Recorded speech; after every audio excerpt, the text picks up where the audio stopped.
Hi, my name is Medhat Elmasry. Today the topic is .NET Core with C# for Java developers.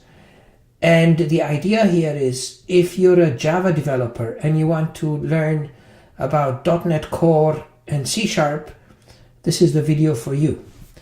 Now, the tools that we're going to be using today are, of course, we have to get .NET Core, and you'd have to download it from this site. And the latest version as I speak today is 2.2. And of course, we need an editor. So the editor that I'm going to be using is Visual Studio Code, and you can download that from code.visualstudio.com.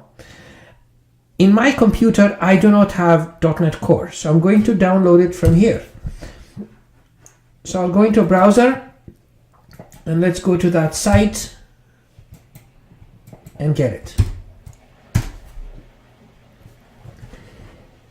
The version I'm going to download is .NET Core 2.0. This is the current version.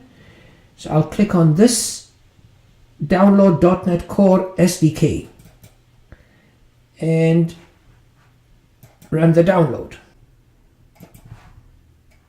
Click on install, and there it goes. It's all finished, so I'm going to click on close.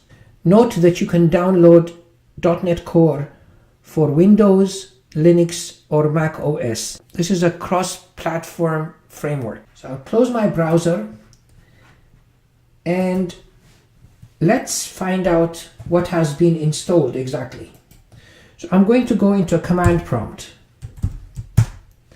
And in the command prompt, if I type in .NET -- version,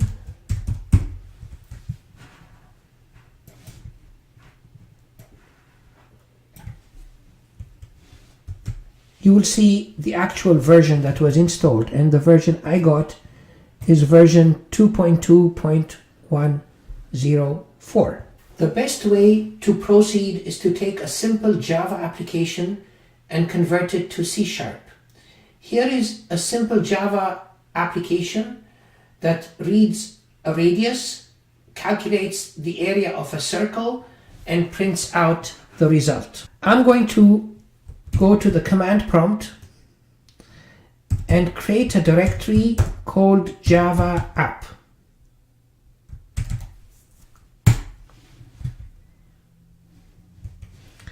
Then I'll go into that directory.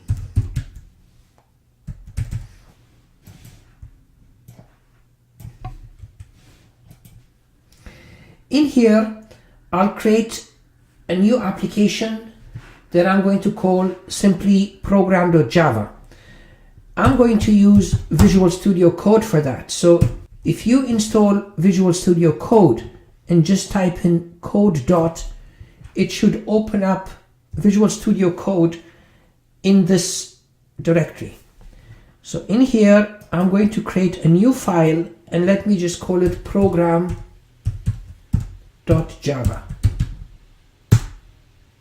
And I'm going to add some code in here that any Java developer will probably understand. So what's this program going to do? It's going to read a radius using the scanner object. And then here it closes that scanner object, initializes a variable, a double variable, double radius to 0.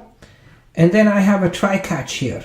This string variable that was read from the user using the scanner object is going to be converted to a double.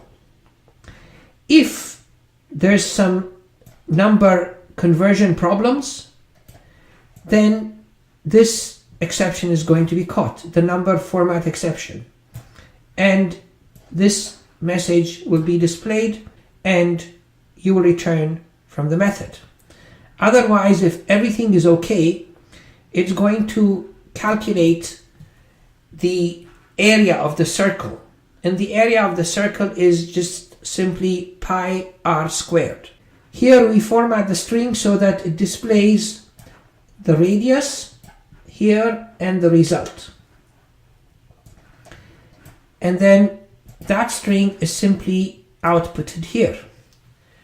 So if we want to run this application, what do? In Java, you would call the Java compiler, which is javac, and then the name of the program.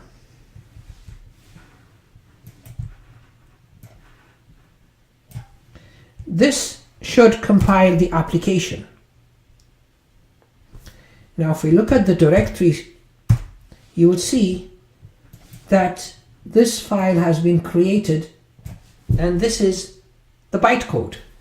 Now if I want to run this application, I would simply type in Java program,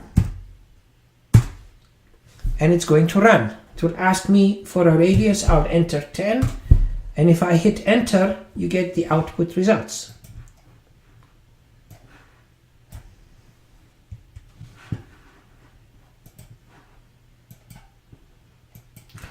Now let me make a small change to this application.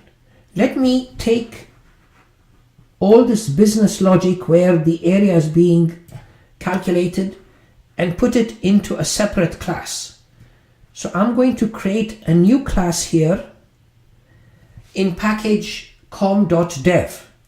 The way it works in Java is if you create a package, that must exist in a specific folder structure. So if I have a package called com.dev, I have to create a folder called com, and then inside of that folder I create another folder called dev, and in here I'll create my class, and I'm going to create a class called circle.java.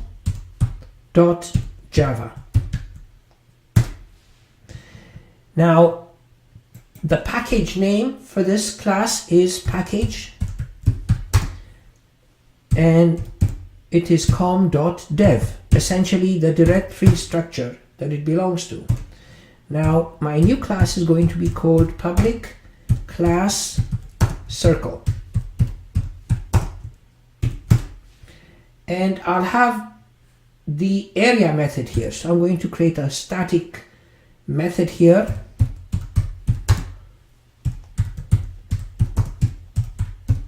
and I'll call it area, and it takes a double.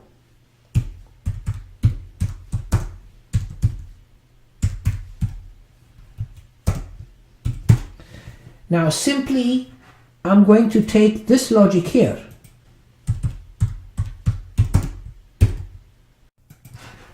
I need to use the correct variable here, so I'll replace double radius with just simply radius. And I'll copy this code here and create another method for perimeter. So let me return the perimeter, and the formula for perimeter is simply 2 pi r. So that should be fine. We have a new class. There are a few changes that we need to make to the program.java file. The first thing is we need to import this new package. So I'm going to go import com.dev.circle. And this line of code where we actually calculate the area, we can use our circle class to do that. So I can come in here and call the circle area static method and pass it double radius. Let this create for us output 1, and we're going to display output 1. I will copy this code here, paste it, so I can reuse it for the perimeter. So over here I'm going to call the perimeter method, and it returns a perimeter. And this perimeter variable, I'm going to call it at the end here, and in the text I'm going to change the word area to perimeter, and this would return output 2, and I'm going to print output 2. So now let's compile and see if this is going to work. So I'm going to type in javac and then program.java. And it seems to be compiling. Now let's run it. Java program. It asks me for a radius, so let me give it 1. It works. The area of a circle with radius 1 is 3.14, and the perimeter of a circle with radius 1 is 6.28. So that works. It is time for us to convert our Java application to C#. So let's create a new folder for our C# application. So I'm going to go back and I'll create a new directory here, and I'll call it C# app.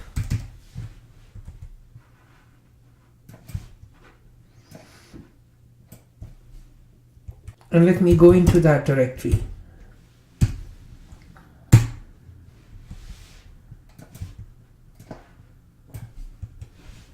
Let me copy the contents of my Java application in here.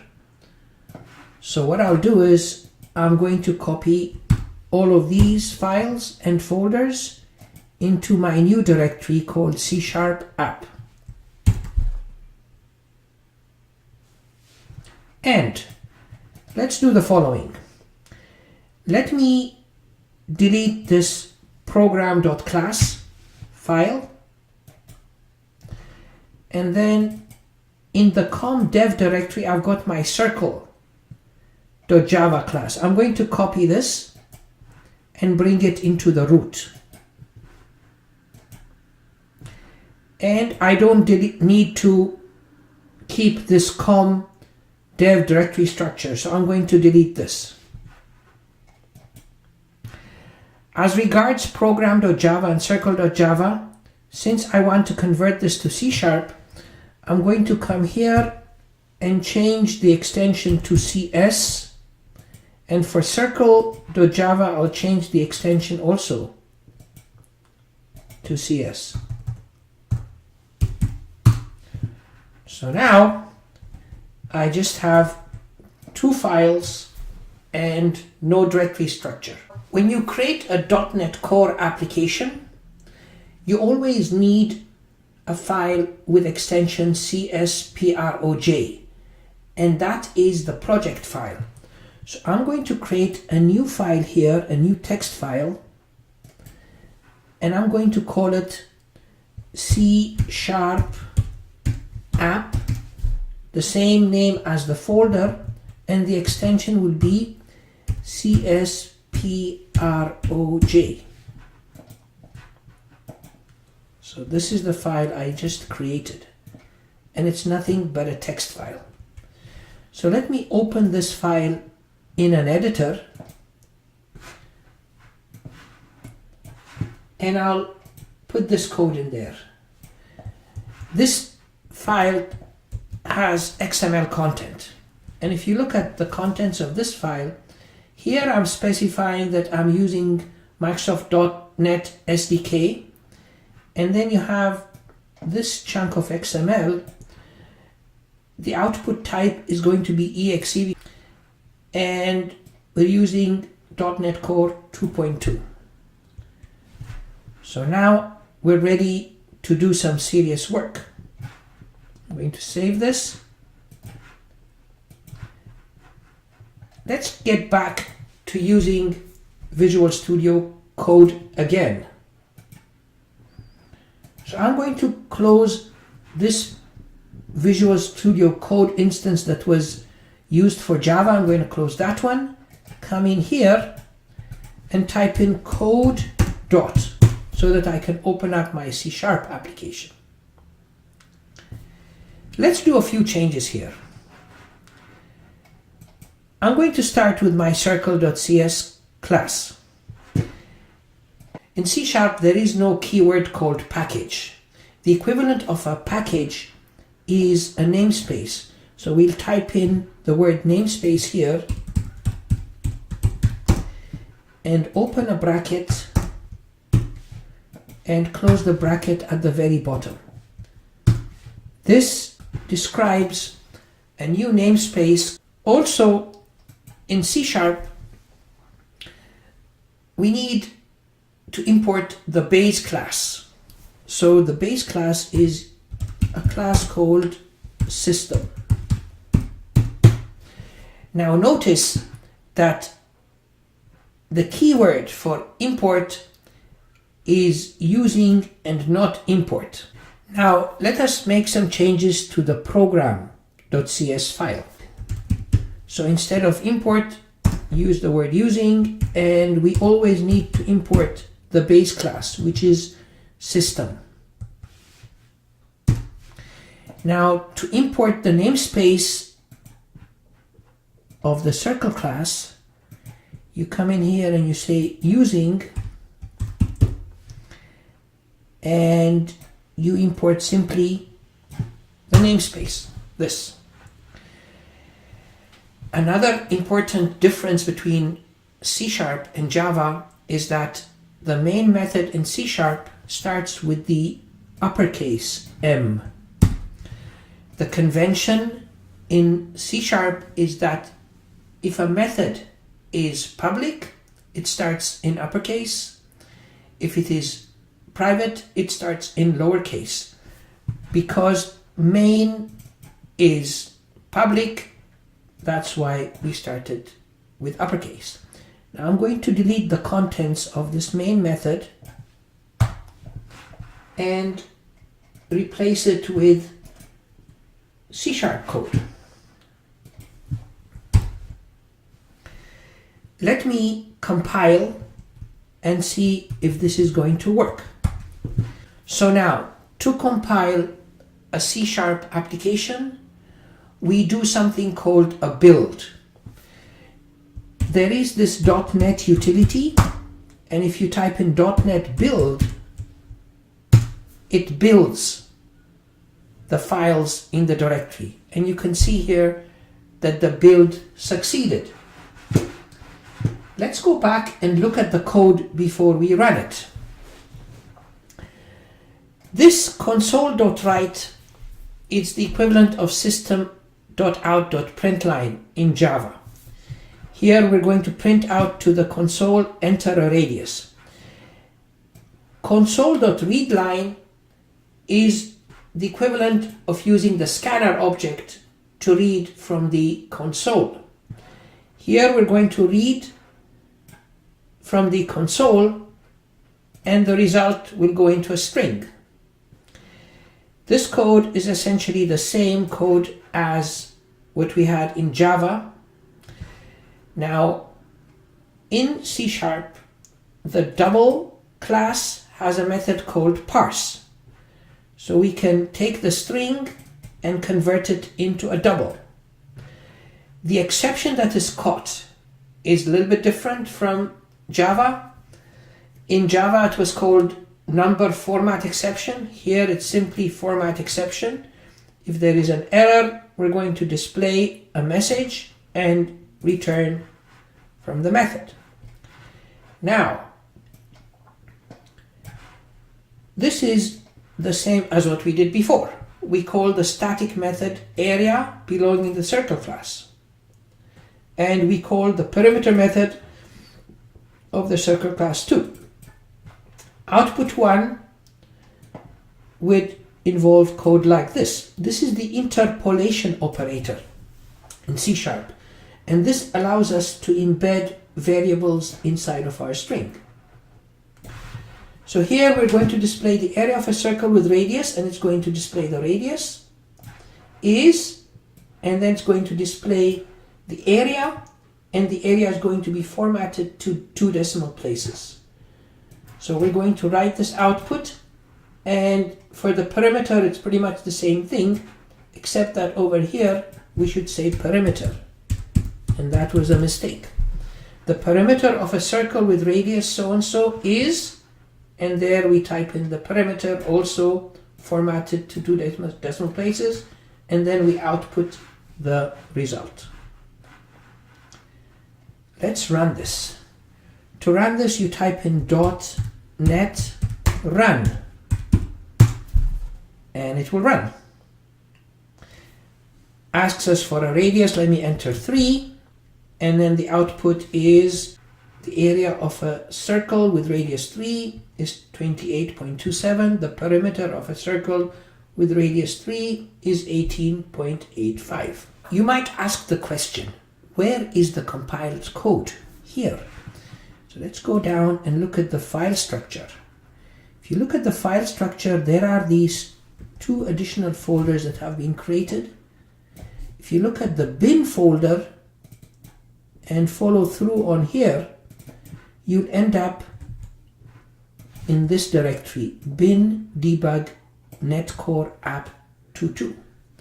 Now in this directory, this is my bytecode. If I want to run the application directly with the bytecode, then I can go into that directory. Let me go into the bin directory, and then the debug directory, and then the net app 22 directory. And if you look at the contents here, we have our DLL file. If I want to run that DLL file, the way I do it is .net, and I display the DLL file, C# DLL. If I execute that, I can run the application too, and it gives me the same result. So this is what I did. I just said .net C# DLL, and my application runs. .NET Core is the new version of the .NET framework that is cross-platform and very fast. You can build many types of applications using .NET Core. To get a list of some of the application types that you can build, type the following command in a terminal window. .NET new ---- help.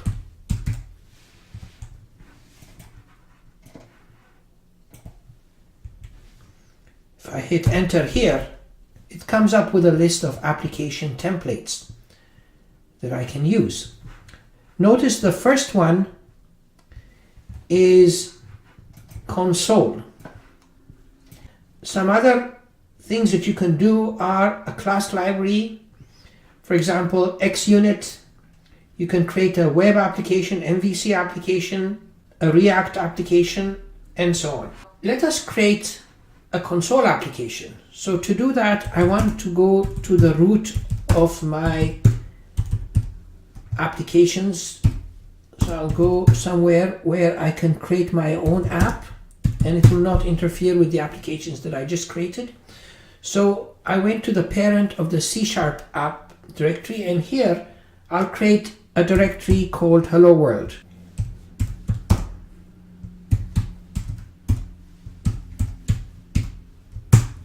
And then I will go into that directory. Now, to create a console application, all I need to do is type in .NET new console, and this will create for me an application. Let's look at what files have been created here. So if I do a dir, there are just 2 files, the csproj file and the program.cs file. Let's look at the contents of these files. So I'll open up code in this location, and let's have a look.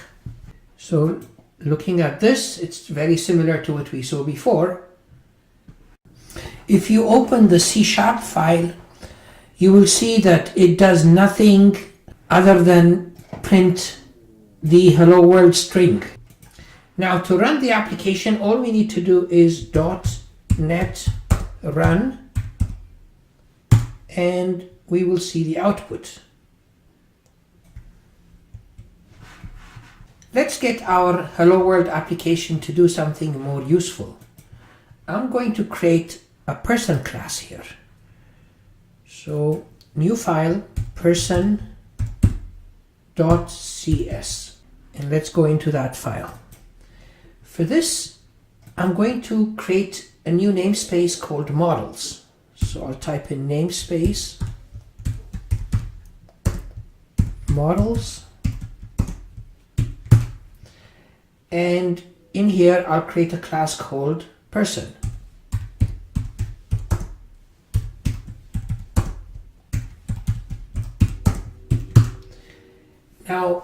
in the person class, I want to have two properties. And these properties would have getters and setters. The quick way of doing it in C# is to simply type in the word prop and then just tab, and it will create for you a template for a property. Let's say my person class has two properties, the first name and the last name. So I can type in string here, tab, and give it the name first name. And I'll do the same thing for the last name.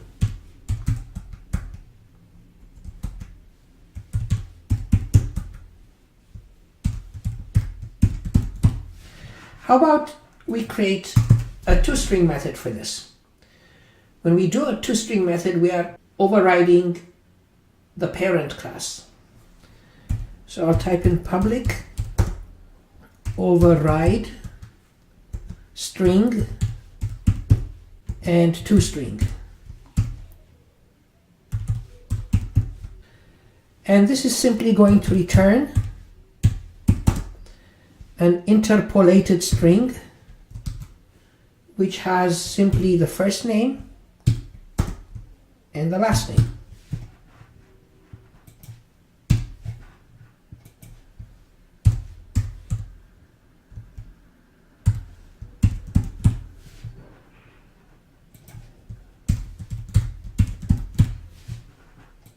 That's it for my person class. Let me create another class here, and I'll call it a student class.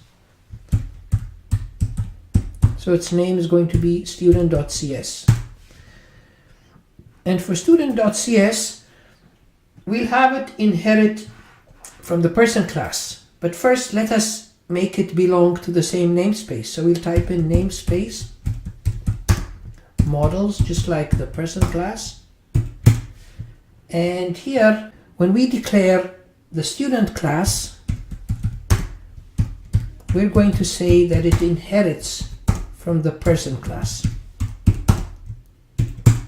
Notice that the inheritance operator is the colon.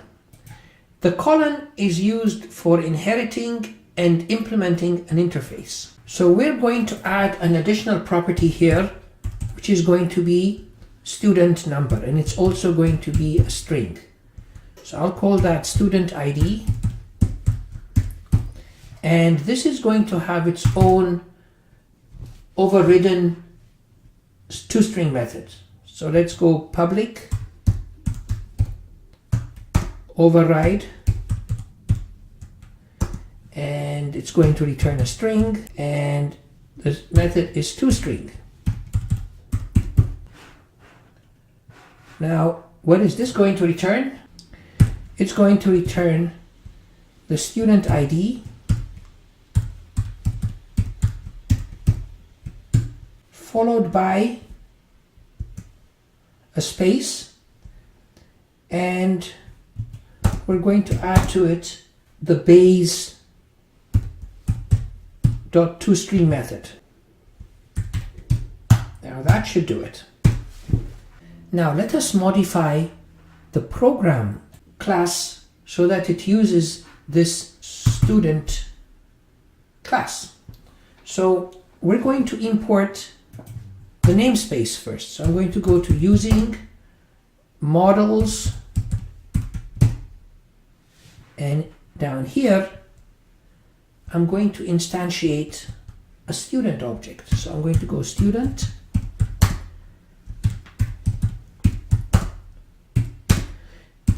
new student. So I can set the properties right away here. I'm going to set the property for student ID, for example A00123456, and the first name will be Jane, and the last name is going to be Bond. After I instantiate the student object, I can print it.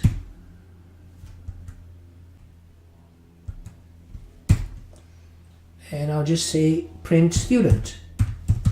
Since I'm not calling any methods on the student class, and because it's supposed to print a string, it's going to call the toString method. So let's run this and see what's going to happen. So coming here, I'm going to go .NET run again. And by the way, whenever you do .NET run, it actually compiles the application and it runs it. So you don't really need to do a .NET build, then a .NET run. Because when you do .NET run, it actually builds the application. So here we go. We got exactly what we expected. It gave us back the information about the student after it called the toString method. Let us do something very different now. Let us actually create an ASP.NET Core web application by just running one of these templates. So again, I'm going to go to the parent directory of Hello World and make a new directory here, and I'll call it web app, and I'll go into that directory. Now in here I can call .NET new, and if I just do help again,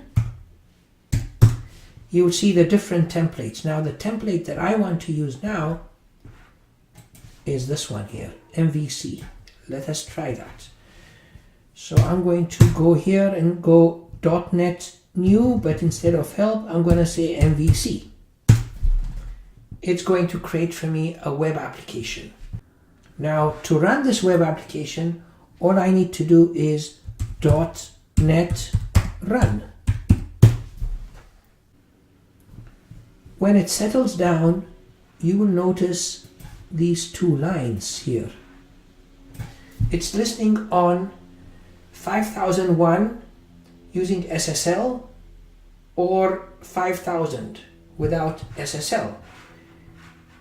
We can go to a browser and point our browser to these locations, and it should start for us a web application. Let's see. I'm going to open up a browser here and go to local host 5000. As soon as I do that, you will notice that it changed to HTTPS 5001. And here we have a web application. It does some basic things. Now you might ask, what is the web server? What's it called? Now .NET Core has a web server called Kestrel, and this is a cross-platform web server that runs not only in Windows but also on the Mac and on Linux, and it is that web server that's being used. You can go and have a look at the file structure of this new application. So let's go here and look at this new folder that we created called web app. This is the web application folder. Let me open this, and you can see the entire application. Now we're not going to go into detail here. The whole objective was to show you that you can even create a web app. There's the bin folder here and the object folder there. Let me show you that if you delete these, let me delete bin and obj, these two folders. If I want to restore them, I can restore them anytime by running my .NET restore and .NET build. So now let me close this and have a look, and you will see that in my directory structure I don't really have a bin folder or an object folder because I deleted those. To restore them, I can type in .NET restore.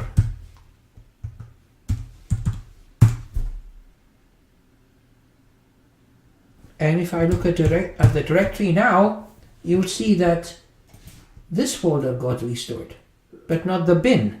To restore the bin folder, you can do the same thing, but instead of restore, you say build And if I look at my directory structure now, you will see that both obj and bin folders have been created. So now I can simply run the application and it should work.